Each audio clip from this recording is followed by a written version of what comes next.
All right, so one of the things that I like to do in this classroom is I really like to invite parents and guardians and adults to come in and help out as volunteers or to talk, right? Like we've had a couple guest speakers and so on and so forth. And so I really enjoy that. I love having adults in the classroom. Well, one year I invited, I made this blanket invitation for people to come in, and one woman, a parent in the class, decided to take me up on the offer.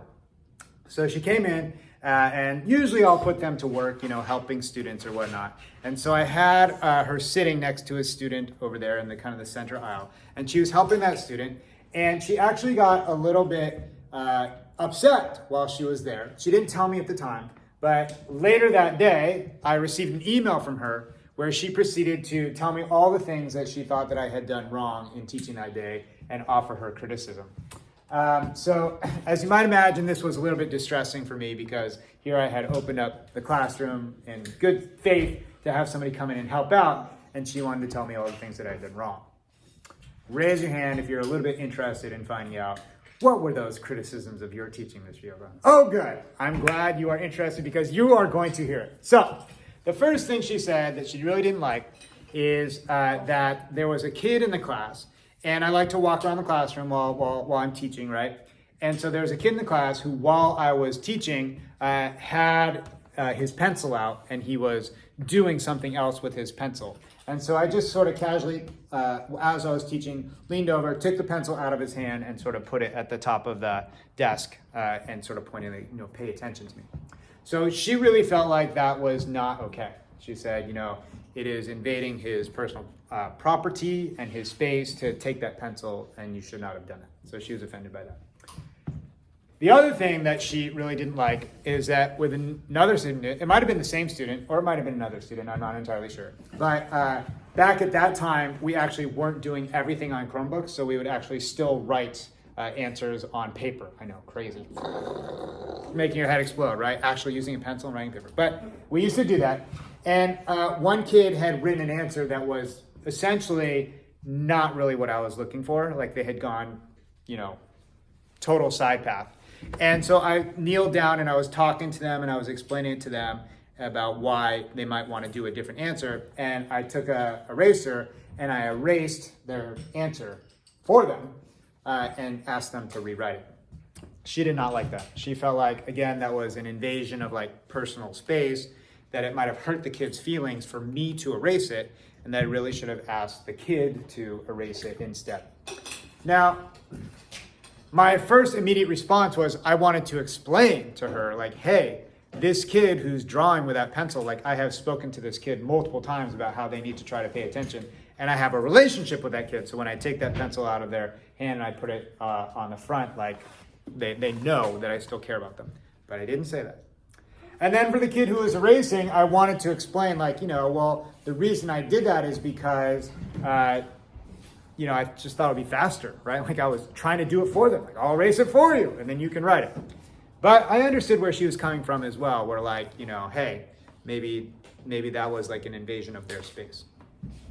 The third thing that she wrote and criticized about was that she looked up at all the signs that I had on the wall, and she noticed that there was a wide disparity between the representation of men and women. So there was probably, 15 from men and maybe 8 or 9 from women. And she didn't think that that was fair. She's like, did you notice that this was happening on your wall? You have inequity on your wall. And I was like, actually, no, I had never thought about that. Now, of course, the thing that I wanted to tell her was, I didn't even make those. Those were students. I just handed out construction paper and I told students, go find quotes. And those are the ones that they found. So in each of these cases, what I wanted to do was defend myself. I wanted to write an email back saying, here's why you're wrong, here's why you're wrong, here's why you're wrong. But what I decided to do instead was, first of all, to wait. It's never a good idea to send an email when you're upset, okay? And the second thing that I decided to do was to open up to another person's perspective and be like, you know what? Maybe she's right. I have my opinion, she has her opinion. I don't know what's right. So now when I think about, taking something out of a kid's hand, I usually try to make sure that I have a relationship with that kid in some capacity where they understand that when I'm doing that, it's not necessarily a rebuke of who they are as a human being. So I try to be more thoughtful about it. But I still make mistakes sometimes. And then the second one with regard to erasing somebody else's paper, oftentimes now, if I was to do something like that, I might ask them, I might say, is it okay if I delete this? And get their permission before I do so. And then with regard to the signs, the next day, I just made an announcement in the class, hey, we've noticed that we have a little inequity with the signs. So is there anybody who would like to help me with this? And I had 5 or 6 volunteers who were like, yeah, I'll do it. And I said, okay, make sure you're just evening it out. And they went and they got the right things. So you might not be able to tell which ones came later than the ones that were original, even now.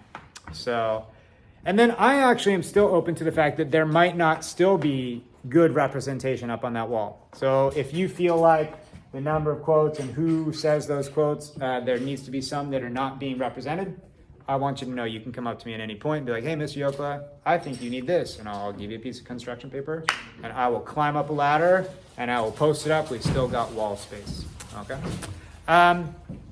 So what I want to do when I'm telling the story is, first of all, to get you recognized that getting information from people is always good.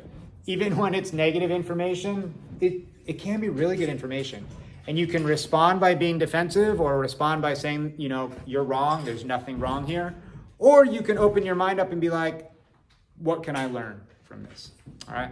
Now, there's been many times where I did not respond well, where I was defensive, I didn't open my mind, and I probably made the other person feel really bad.